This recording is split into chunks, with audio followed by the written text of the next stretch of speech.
Hey guys, welcome back to the Kool-Aid Podcast. Welcome back to another match reaction. The first game of 2026, and Barcelona get the 3 points.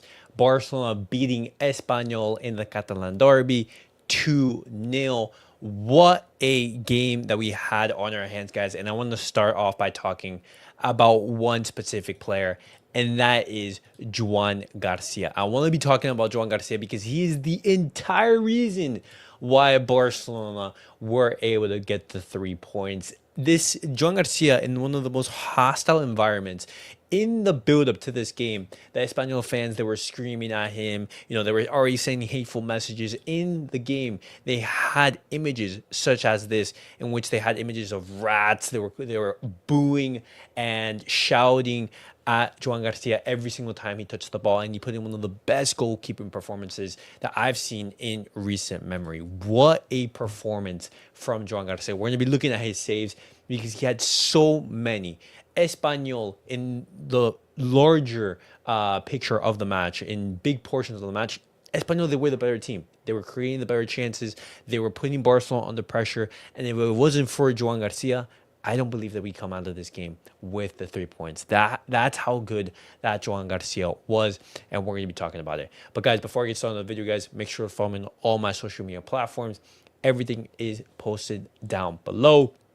And very quickly, before we start talking about the match, I want to be talking about the lineup because Hansi Flick, he fielded a very strong 11. Joan Garcia in goal, Balde, Gerard Martin, Pau Garcia, and Jules Koundé. We're going to be talking about Joan Garcia separately. We're going to have a whole section talking about him. But looking at that back line, I think it was our weakest game when you're looking at Barcelona defensively over these recent weeks. Barcelona, they did not look solid defensively. In midfield, you had no Pedro, you had Frankie de Jong and Eric Garcia. And up top, it was a very lackluster performance from our front line. Lamine Yamal, Rafinha, Rashford, and Ferran. Ferran not really involved. The same can be said for Rashford alongside Rafinha. Very, very poor performances from our forwards, but we're going to be talking about it. But NJ, welcome, my friend. Good to see you once again. But talk to me about that match because there's like so many things that we can talk about. But what do you make as the match overall?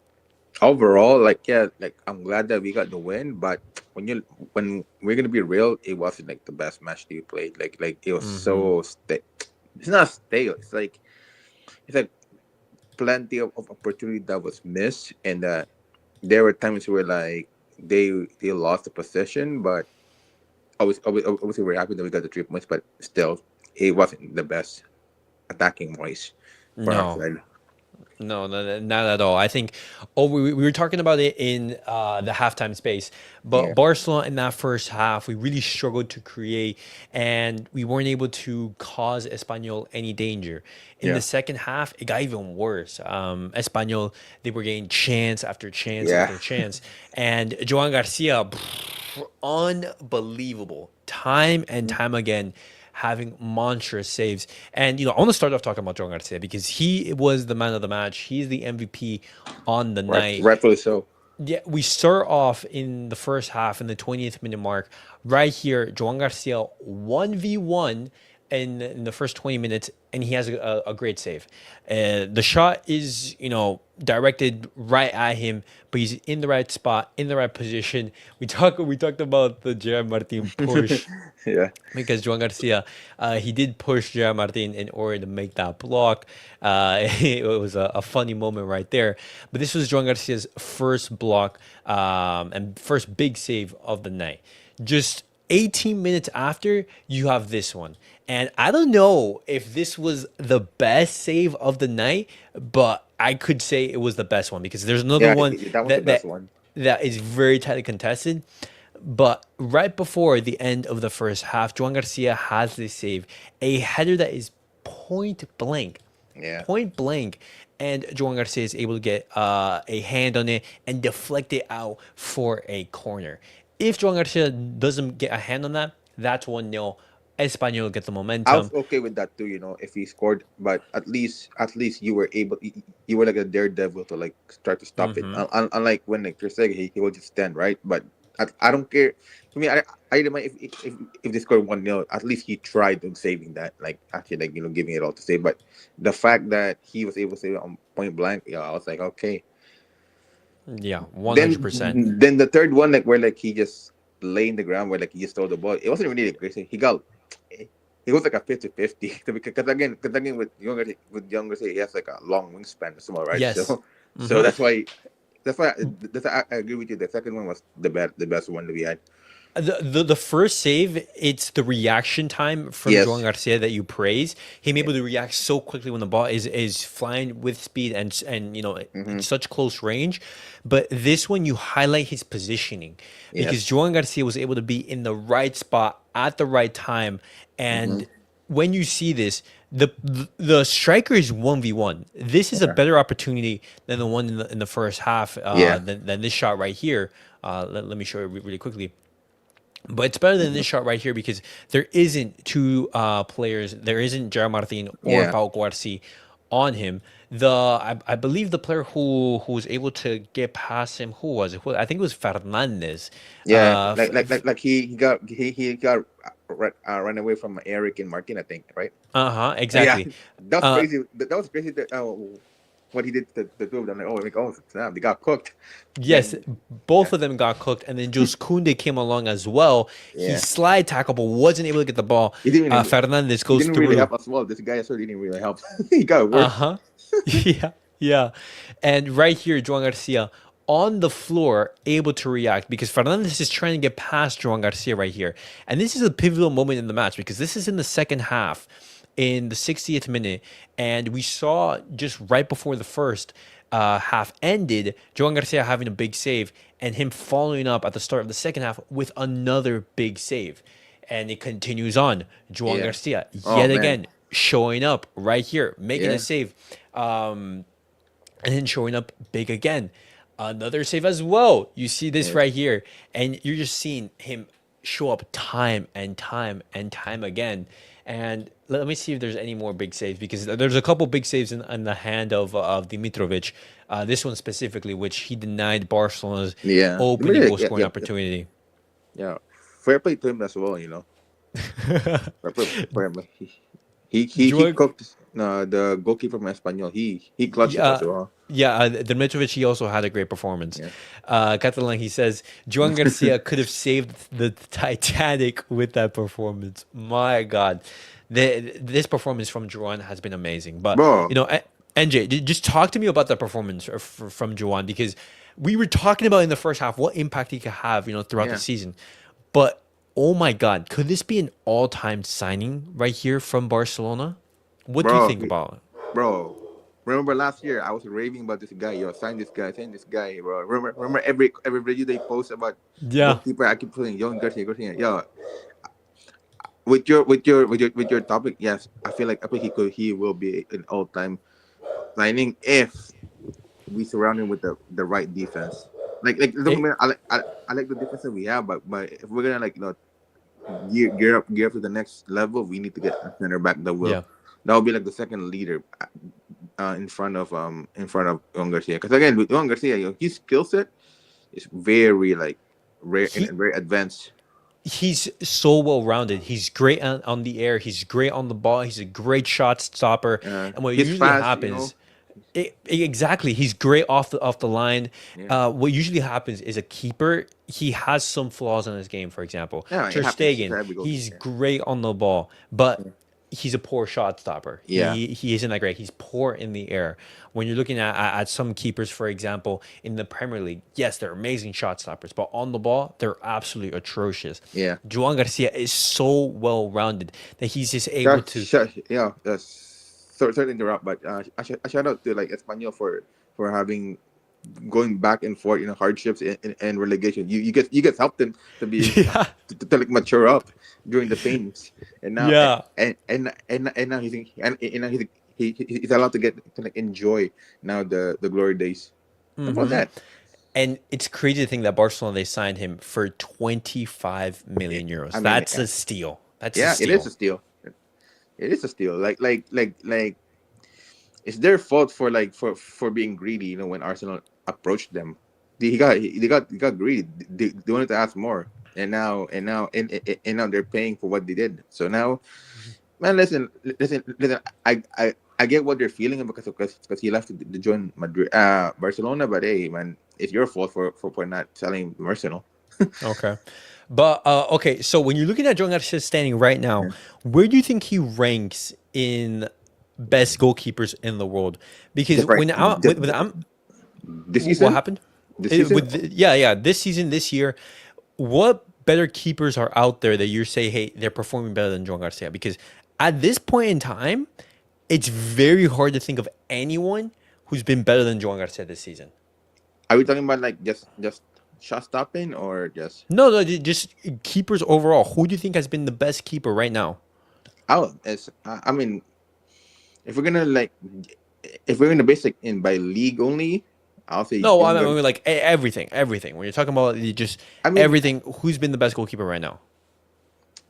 you gotta put Courtois there as well, but Courtois, Joan Garcia are the top two right now. Yeah, I mean Then Courtois. then Yeah, then I can say Donnarumma's there as well. But again, Donnarumma is Donnarumma when it comes to shot stopping, right? But so them three are the I three. would say though last year was much better for for Donnarumma than this year. I mean, Uh, he's still adjusting with his team right now. of course, of course. But he's still being clutch with the saves. So even though they Hmm. were Absolutely. but for now, for now, I'll say Young Garcia is the best, and then Courtois. He's been so good this season.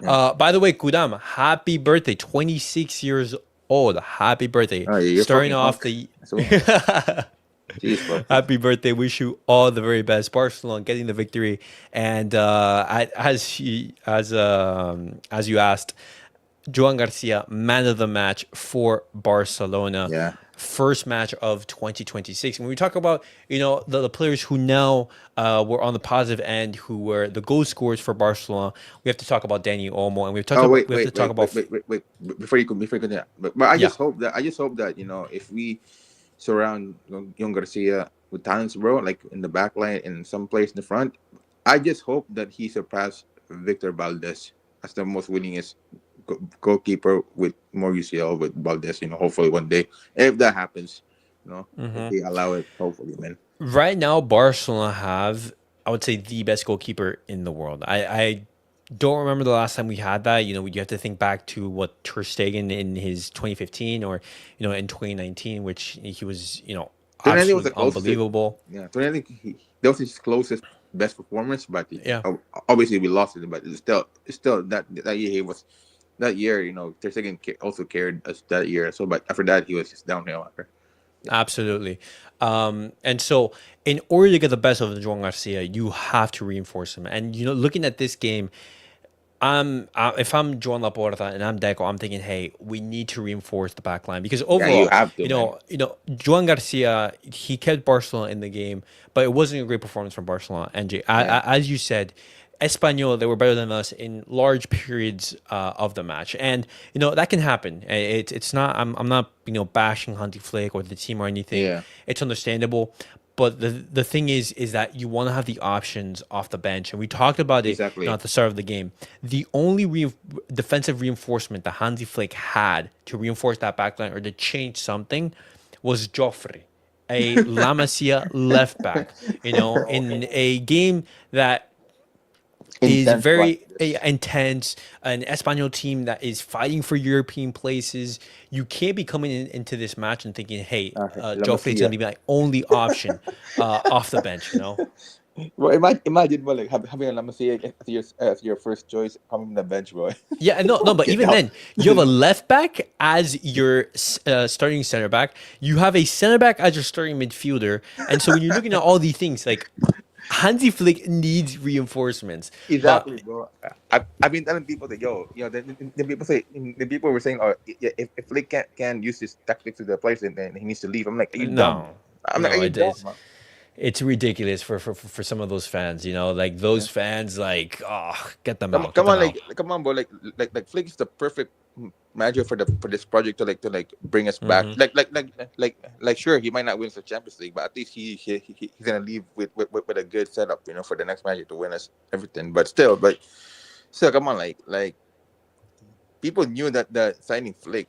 We knew what we signed up for. Like I don't know why people are so shocked. Oh, like, oh how come he's not playing the Barca style? Because he's not Yeah. gonna play the Barca style, like right. So it's so stupid. I'm like, But as we were talking about it earlier, I want to talk about Danny Olmo because yeah, he go was ahead. the player alongside Fermin Lopez who he came on in the second half and had a big impact on the match. Yes. They were the two players who affected the game and who were Mhm. able to get Barcelona the goals for us to win the match. And starting off with Fermin Lopez, who was key in the build-up Yes. for that first goal in the 86th minute. You see right here, Fermin Lopez having receiving the ball, being put under pressure. He has a fantastic turn, drives into that space, and then lays it off to Danny Olmo, who finishes it brilliantly, an outside of the box finish to that top right bins. And that's Barcelona 1-0. And under pressure, with a hostile stadium, with a big match, with Real Madrid on your heels, first game of the year, coming off of the break, Barcelona get the job done. Danny Olmo with a great finish, and then in the second, for the second goal, Fermin Lopez yet again Yeah. showing his quality right here. Fermin Lopez showing his pace, his power, and then Lewandowski finishing off brilliantly. But what did you make of the impact of both Danny Olmo and Fermin? What did you make of the performance, Sanjay? Oh yeah. With Daniel Olmo, like bringing Daniel Olmo was needed because again, because we were lacking about finding the tight spaces. Him coming in freed up the rest of the midfielders and the wingers to I mean the other attackers to have more space attack, which is we were lacking the first 70 minutes or 60 minutes, I guess Mm-hmm. you could say. So him coming back there was very impactful, which. Well, is it me or does every time Danny almost scores a goal, it's all bangers, not regular? They're all bangers. Even his last goal before his injury, it's him, finding space It's somehow stupid. and I'm finishing like, it against Oblak in yeah, that game against Atletico. yeah, and going back to with Fermin, like we know that Fermin is very impactful. Like obviously we know that he's not the same as almost technical, but he can do it, but not consistent. I just want him to be consistent with that kind of style, when if he can. But if not, I want him to score more goals. But overall, like for me, he played great today. He coming from the bench, impact. Yeah. That's what we need. We need from other players. If you're not gonna start, at least give us at least 15 or 20 minutes of impact that you can get to get us the win. Which is what they needed, right? So it's perfect. They brought it with Olmo and Fermin. Good for them. Kudos to them to and not it's knowing that we needed them to step up because again because we're gonna play the Super Copa next week, right? Yes, yes. Yeah. So, So so, so so, so, so so looking at Barcelona's yeah, fixtures now, just let me show it really quickly so you guys have a visual representation, but right here. But our next game is going to be on Wednesday against Athletic Club. That's yeah. going to be in the Supercopa de España, and depending on whether Barcelona do advance, of course, then you'd have When did the they play next that one? game. What happened? If they win against Atletico, when's the next match for the final though? Like what day? Is it The Sunday? final, it's going to be either against Real Yeah, or yeah, Atletico yeah. Madrid. I know, but on what day? What would be like a Saturday or Sunday? It's most likely going to be on the 12th or somewhere around there. Ah, okay, bec- okay, yeah, yeah, because yeah. Sunday, on yeah, this yeah. around there. Yeah, yeah. So yeah, having them. So yeah, going back to that, having them impact the game, but scoring that should help them bring that momentum as well, Okay. and on Super Copa, and also again the midfield. Yeah, they need, having Eric Garcia is good for stability, but you can't have Frankie as your first choice as a creator because because he's not gonna do that. He's gonna be the Yeah. one that will because again with Frankie he's more of like just holding the ball for the just to bring the pressure to him so so that when the players attack he can pass the ball to Teddy or whatever. But the thing is, him being the first choice creator is not gonna help us win games. Then sorry, but No. that's a Well, reality. I mean that's just a matter of different profile Yeah, for the players, and we were talking about it before. But looking at the big picture, how this win now affects Barcelona. Yeah. You see the La Liga table. We are now 7 points ahead over Real Madrid. We are now going to be looking to put pressure on them as they're going to be looking to play their next game against Real Betis at home. Our next La Liga match is against Real Sociedad. That's going to be a tough match as well. But with the Supercopa España, we're going to be looking to start off the new year with Wait, a what's the goal trophy. difference though between Barcelona and Madrid? So we have a 3-3 goal difference, and they have a plus 20. So that's the what, like 13 goal difference? So we have a 13 goal difference ahead So of them. something telling me if we win next El Clasico and we end up tying in the end of the season, we're still gonna win La Liga. Yeah. Yeah. Yo, okay, man. Yeah, we just have to win we just have to win every game and heading to like Madrid, but we just have to win every game and finish them off. Yeah, because the last El Clasico wasn't. What I mean, fair enough, they played good, but it wasn't really a convincing win for them anyway. So No. yeah, we just have to deliver every win. Like, hopefully, like like before you end, like I just hope that now they can win the Super Copa to start that reignition of them having the win streak again. Well, we're going to be talking about it. Well, we're going to be building up to that match. We're going to be building up to the game against Atletico and Barcelona. They're going to be traveling in the next upcoming days in order to feature in that match. Yeah. But it was today was a good stepping stone towards that competition, because we need to start off the year strong against a tough opponent, a team who is on form. We give them their first loss in their last 5 matches, and despite not playing well, we get the 3 points, and that's the most important thing. We keep the pressure on Real Madrid, and we thank Joan García for that performance. But guys, hopefully you guys enjoyed the match reaction. I'll be making more videos talking about some of the fallout, talking about the words from Hansi Flick and the quotes from the players tomorrow, looking at some of the stats as well. But thank you guys all for watching. I wish you guys a happy new year, and I'll see you guys in the next one. NJ, thank you for stopping by. Peace out, guys.